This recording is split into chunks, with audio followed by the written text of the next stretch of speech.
হে WhatsApp বন্ধু, তোমার সবাই কেমন আছো?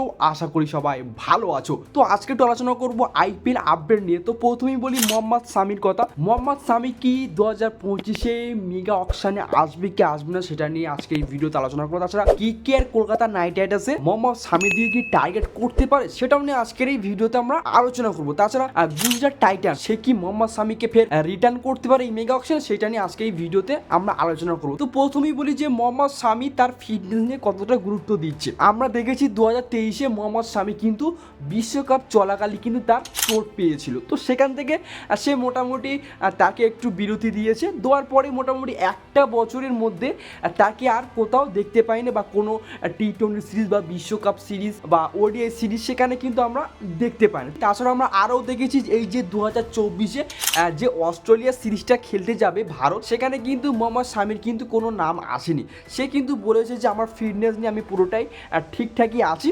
তো এইটুকু পোস্ট করেছিল বিসিসিআই কাছে, ভারতের যে বিসিসিআই বোর্ড, ক্রিকেট বোর্ড, সেখানে কিন্তু সে বলেছিল যে আমি ফিটনেস নিয়ে পুরোপুরি ঠিক আছি। তো সেটা শুনেও কিন্তু তারা কোনো সিদ্ধান্ত নেয়নি যে মোহাম্মদ সামিকে অস্ট্রেলিয়া সিরিজে সফরে নিয়ে যাবে কি যাবে না সেটা নিয়ে কোনো আলোচনা করেনি ইন্ডিয়া ক্রিকেট বোর্ড। তো এখন কথা হচ্ছে কি মোহাম্মদ সামি কি পুরো ফিটই আছে? হ্যাঁ, মোহাম্মদ সামি কিন্তু পুরোপুরি ফিট আছে।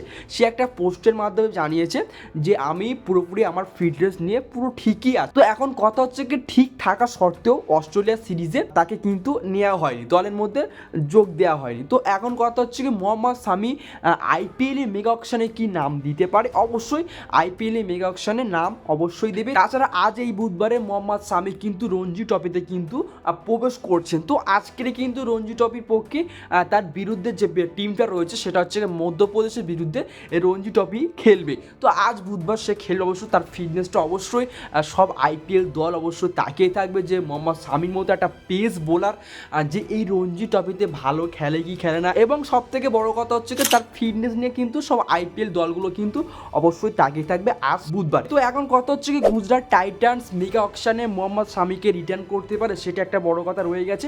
কেননা 2024-এ আমরা দেখেছি রিটার্ন লিস্টে কিন্তু গুজরাট টাইটান্স কিন্তু তাদের রিটার্ন লিস্টে মোহাম্মদ সামির কিন্তু নাম রাখিনি। তো এটা একটা সব থেকে বড় কথা রয়ে গেছে, কেননা মোহাম্মদ সামির মতো একটা পিস বোলার যদি রিটার্ন লিস্টে যদি নাম দিয়ে না থাকে সেটা একটা দুঃখজনক ব্যাপার গুজরাট টাইটান্সের জন্য। তো এখন কথা হচ্ছে কি গুজরাট টাইটান্স যদি বা মোহাম্মদ সামিকে রিটার্ন যদি না করে এই যে মেগা অকশনে, তাহলে কিন্তু কলকাতা নাইট রাইডার্স অবশ্যই কিন্তু ঝাঁপিয়ে পড়বে মোহাম্মদ সামির দিকে। কেননা মোহাম্মদ সামির মতো একটা পেস বোলার যদি কলকাতা নাইট রাইডার্স দল যদি চলে আসে, তাহলে কিন্তু কলকাতা নাইট রাইডার্সের পেস অ্যাটাকটা কিন্তু খুবই ভালো হবে 2025-এ। তো অবশ্যই গুজরাট টাইটান্স কিন্তু চাইবে যে আমাদের দলে কিন্তু পেস অ্যাটাক কম আছে, আর সেদিকে গুজরাট টাইটান্স অবশ্যই নজর রাখবে। তাছাড়া যদি গুজরাট টাইটান্স 2024-এ মেগা অকশনে মোহাম্মদ সামিকে যদি তাদের দলে না নেয় রিটার্ন করে, তাহলে কিন্তু কেকেআরের জন্য কিন্তু বড় একটা সুখবর রয়ে গেছে। 2024-এ মেগা অকশন কিন্তু অবশ্যই মোহাম্মদ সামিকে টার্গেট করবে।